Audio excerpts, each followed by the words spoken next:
आपण आता वाईमध्ये आलोय आणि वाईमधून वासोळे गावातल्या तुपेवड्यामध्ये आलोय। सकाळचे 10:15 वाजले। समोर तुम्ही नवरा ट्रेक चालू केला। पायवाटात तर सध्या सगळ्या गवतांनी झाकल्यामुळं रस्ता भटकलोय, पण जास्त काही दूर नाही गेलोय। परत रस्त्याला लागूच भयानक मागं फिरायला चान्स नाही आता, आणि इकडे वरती जायचं आहे आम्हाला।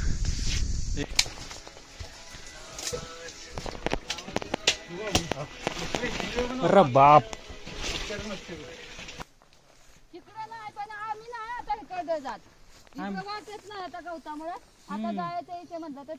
आता इकडून आलेलो आम्ही। आता ते पोल आहे ना, त्यातनच खाली जावं, लाईटच्या पोल पासून तिकडून जायचंच नाही आम्हाला। घरापासून आम्ही जरा जास्तच हे घेतलंय ट्रिक्स।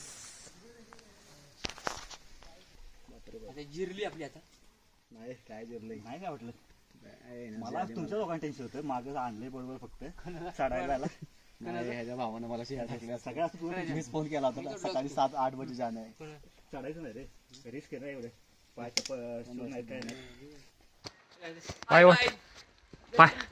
पायवाट सापडली आम्हाला। आम्ही चाललोय आता गडाकडे, तो कमळगडावरती।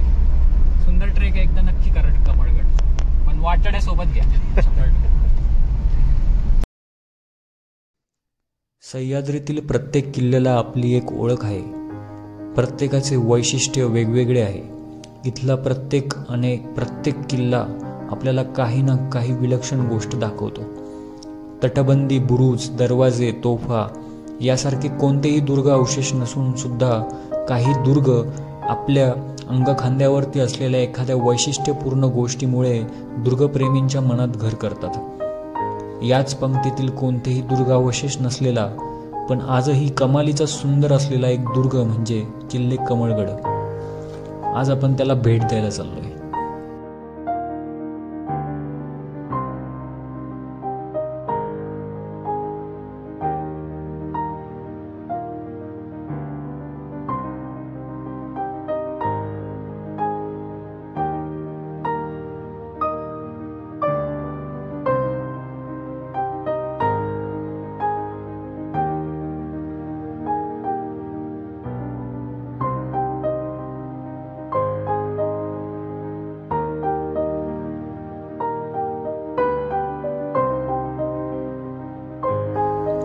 कमळगडास भेट देण्यासाठी आपल्याला पुणे, वाई, मेनवली, धोम, तेगड पायथ्याचे वासोळे, तुपेवाडी असा प्रवास करावा लागतो। या प्रवासात पांडवगडासारखा किल्ला, मेनवली, धोम सारखी महत्त्वपूर्ण ठिकाणे लागतात।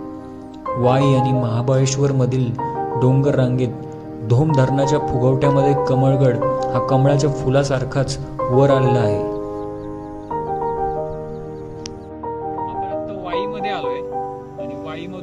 आपल्याला पाठीमागं दिसतंय आपल्या कृष्णा नदीवरती बांधलेला धोम जलाशय, आणि या धोम जलाशयाच्या बरोबर पाठीमागं दिसतोय आपल्याला केंजळगड, ज्याला आपल्याला भोरमधून जाता येतं।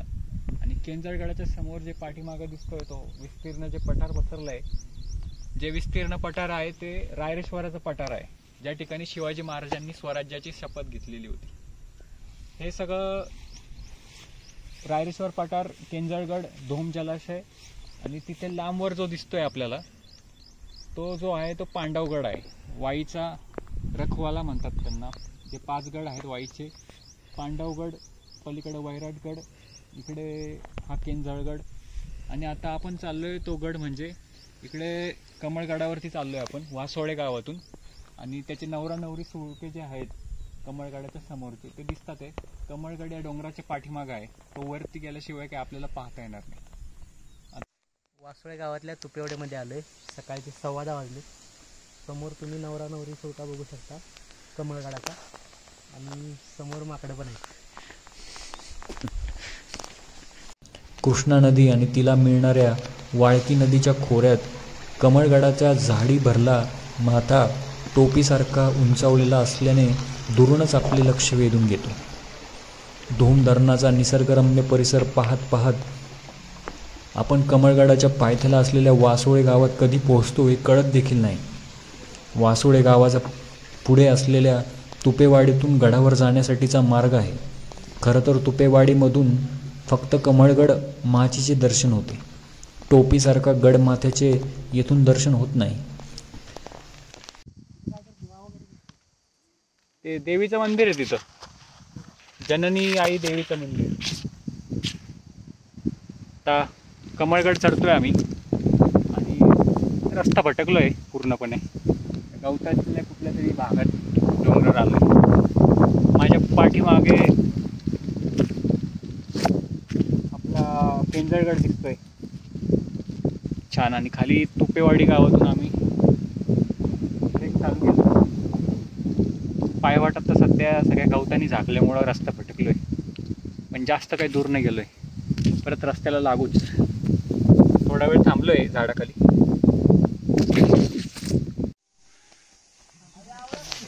तुपेवाडीतून गडावर जाणारी पायवाट ही बऱ्यापैकी मळलेली आहे, पण मुख्य पायवाटेच्या आजूबाजूला बऱ्याचशा ढोरवाटा असल्याने चुकण्याची दाट शक्यता असते. त्यामुळे सोबत वाटाड्या असला किंवा माहितगार असला तर बरे पडते. कमळगडावर जाणाऱ्या पायवाटेवर लाईटचे खांब आहेत, त्यामुळे आपण लाईटच्या खांबाच्या रोखाने जाणारी पायवाट निवडायची. दमछाक करणाऱ्या वाटेने तासाभरात आपण खिंडीच्या वरच्या भागात येतो.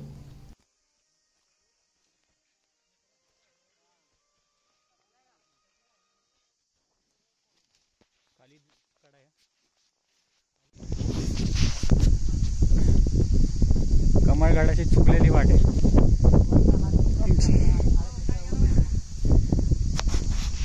भयानक.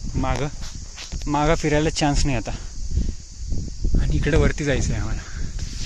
एक जण गेलाय, वाट बघतोय पुढं. हळू.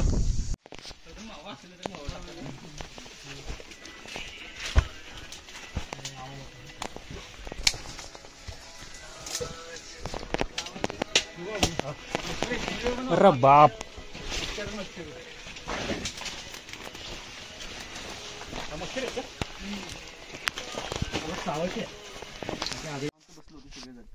आणि सूर्य झोपला निवांत घोरत.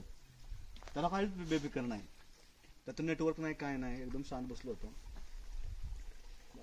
जिरली आपली आता. नाही काय जिरलंय, नाही काय वाटलं मला. तुमच्या दोघांना टेन्शन होतं, मागं आणलंय बरोबर फक्त चढायला. ह्याच्या भावानं मला सगळ्यात मिस फोन केला होता सकाळी 7-8 बजे जाणे. चढायचं नाही रे, रिस्क आहे ना एवढे पाय काय नाही. तो पण माहिती पुढे डावीकडे डोंगर सोंडेने अर्ध्या तासात एक डोंगर पार करून आपण गोरक्षनाथाच्या मंदिराजवळ येऊन पोचतो. या छोटेखानी मंदिरात 3 नाथपंथी या मूर्ती आहेत. मंदिराजवळील उंबराच्या झाडाच्या ओट्यावर अनेक मूर्ती ठेवलेल्या आहेत. आडरानातील हे मंदिर मनाला भुरळ पाडते.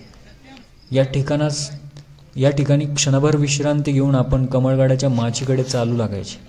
गोरक्षनाथ मंदिराकडून कमळगड माचीकडे जाताना 2 मिनिटावर रस्त्याच्या डाव्या हाताला एक पायवाट कड्याकडे गेलेली दिसते. या ठिकाणी गडावरील पाण्याचे एकमेव जिवंत झरा आहे. येथील थंडगार पाण्याचा आस्वाद घेऊन आपण परत मुख्य वाटेकडे प्रस्थान करायचे. आता जायचं इथे म्हणलं तर तिकडे येतो. आता इकडून आलेलो आम्ही. आता ते पोल आहे ना, त्यातनच खाली जावं. लाईटच्या पोल पासून तिकडूनच जाणार, तिकडून जायचंच नाही आम्हाला.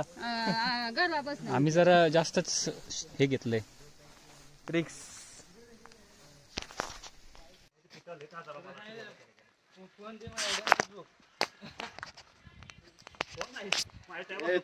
पाठव मला, मी संध्याकाळी बघीन. पायवाट सापडली आम्हाला. आम्ही चाललोय आता गडाकडे.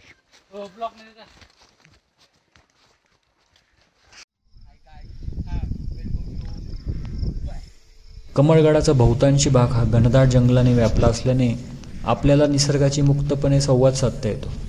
गोरक्षनाथ मंदिरापासून दाट जंगलातून मार्ग काढत आपण 15 ते 20 मिनिटातच कमळगड माचीवरती येऊन पोहोचतो. माचीवरती एक प्रशस्त घर आहे. या घराव्यतिरिक्त इथे आपणास आसपास दुसरे कोणतेही घर नसल्याने आपणास या घरात राहणाऱ्या लोकांचे कौतुक वाटते. कुठलंय नाही माहिती काय खाऊ का नको, काय करायचं तू खाऊन बघितलंयस आतापर्यंत खाऊन बघ. नाव काय तुझं? त्यांना माहिती असेल, त्यांना बोलू.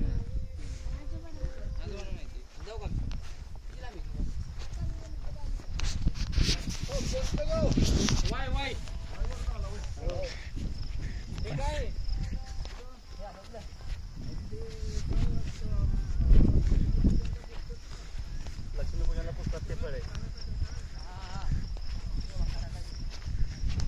दगड चांगलं प्लेन बसायला. वारं पण माचीवरून कमळगडाच्या झाडी भरला माथा उठून दिसतो. या घरापासून उजव्या बाजूला गर्द रानात शिरलेल्या पायवाटेने आपण थोड्याच वेळात बालेकिल्ल्याच्या जवळ येऊन पोहोचतो.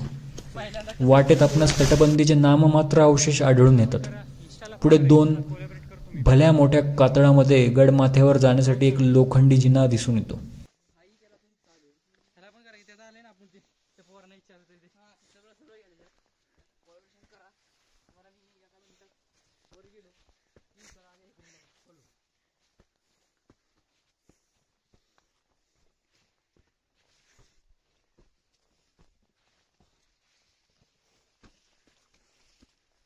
एवढ्या वरती लावून शिडी लावली इथं.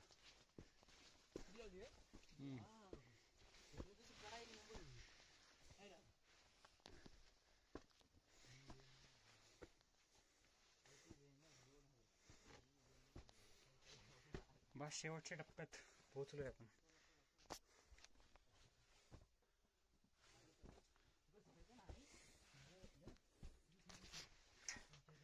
शिवशंकर. लोखंडी जिना चढल्यावर पुढे काही कातळ कोरीव पायऱ्या पार करून आपण गडमाथ्यावरती दाखल होतो. कमळगडाचा माथा आटोपशीर आहे. गडमाथ्यावरती पोहोचताच गडाभोवती घनदाट जंगल व गडाला जोडल्या गेलेल्या बाजूच्या डोंगर सोंडेवरील नवरा नवरीचे वैशिष्ट्यपूर्ण सुळके आपले लक्ष वेधून घेतात. कमळगडावरती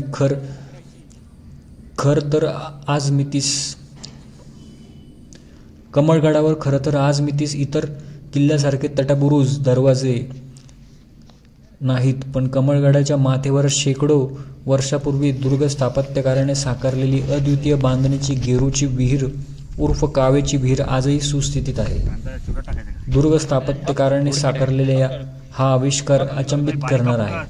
ही विहीर म्हणजे जमीन खोल चिरून निर्माण केलेले एक रुंद भुयारच आहे. या विहिरीमध्ये उतरण्यासाठी 51 पायऱ्या खोदण्यात आलेल्या आहे. पायऱ्या उतरताना हवेतील गारवा हळूहळू वाढत जातो. त्याचबरोबर पायऱ्या उतरताना जमिनीच्या पोटात आपण खोलवर चाललो याची जाणीव होते. या विहिरीत प्रकाश पडावा यासाठी माथ्यावरती 3 ते 4 आयताकृती झरोके खोदलेले आपणास दिसून येतात. या विहिरीचे आणखी एक वैशिष्ट्य म्हणजे या विहिरीत पाणी नसून तळाला गेरूची माती आहे. खाली पोचल्यावरती येथील गूढ शांतता अनुभवून ही अद्भुत कलाकृती साकारणाऱ्या कारागिरीचे आपण क्षणभर स्मरण करायचे.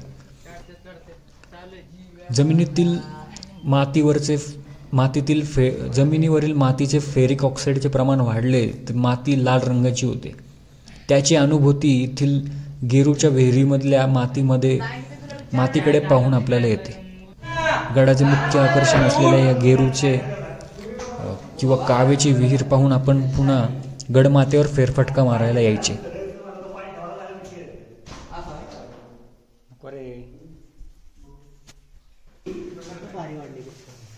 हा ना, फोटो आणि शूटिंग भारी येते. हा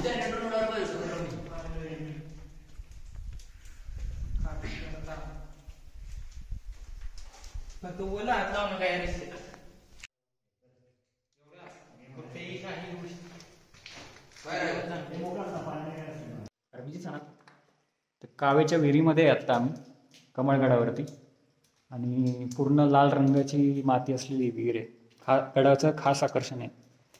आणि खाली पाणी एवढंच आहे, पाणी साठत नाही आता विहिरीमध्ये. पूर्ण जवळपास एक साधारण 80 ते 100 फूट खाली उतरून आलोय अशी विहीर आहे. गडावरती विहीर आणि ही वास्तू आता शिल्लक आहे.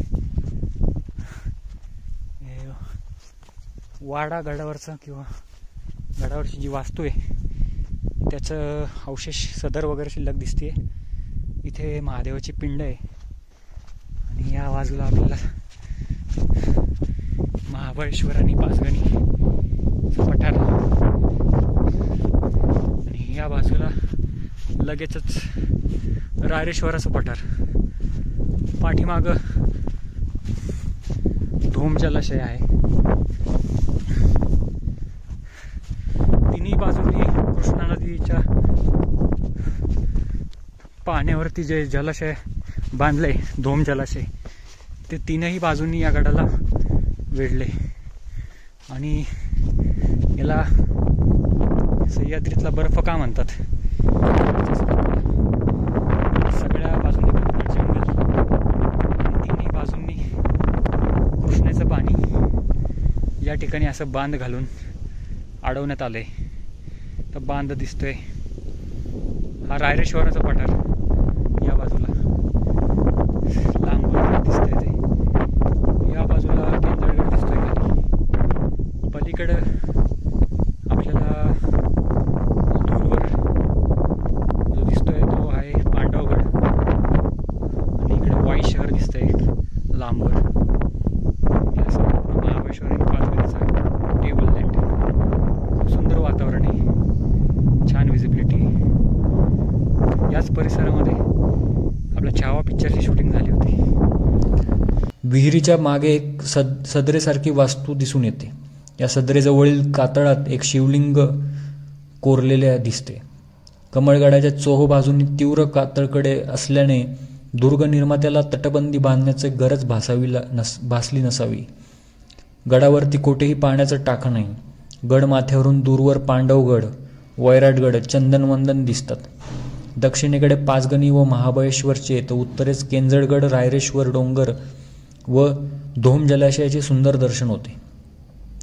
कमळगडाची निर्मिती ही भोजराजानेच केली असावी. पुढे शिवकाळात या गडावर मराठ्यांचा ताबा होता. इंग्रजांनी 1818 मध्ये इतर गडांप्रमाणे याही गडाचा ताबा घेतला. कमळगडास भेडंजा या नावाने सुद्धा ओळखले जायचे. कमळगड हा खऱ्या अर्थाने एक वैशिष्ट्यपूर्ण किल्ला आहे. त्याचे दर्शन लोभसवाने आहे. गड माथ्यावरील गेरूची विहीर आणि जोडीला निसर्गाचा अमाप खजिना यामुळे या दुर्गाला विलक्षण सौंदर्य प्राप्त झाले आहे. याला एकदा भेट दिली की आपला लोभ या किल्ल्यावर कायमचा जडतो. भले पाचगणी महाबळेश्वर डोंगर पलीकडे आहेत, पण भटक्या लोकांसाठी कमळगडच महाबळेश्वर सारखा आहे. त्यामुळे नक्कीच या दुर्गाला भेट द्या.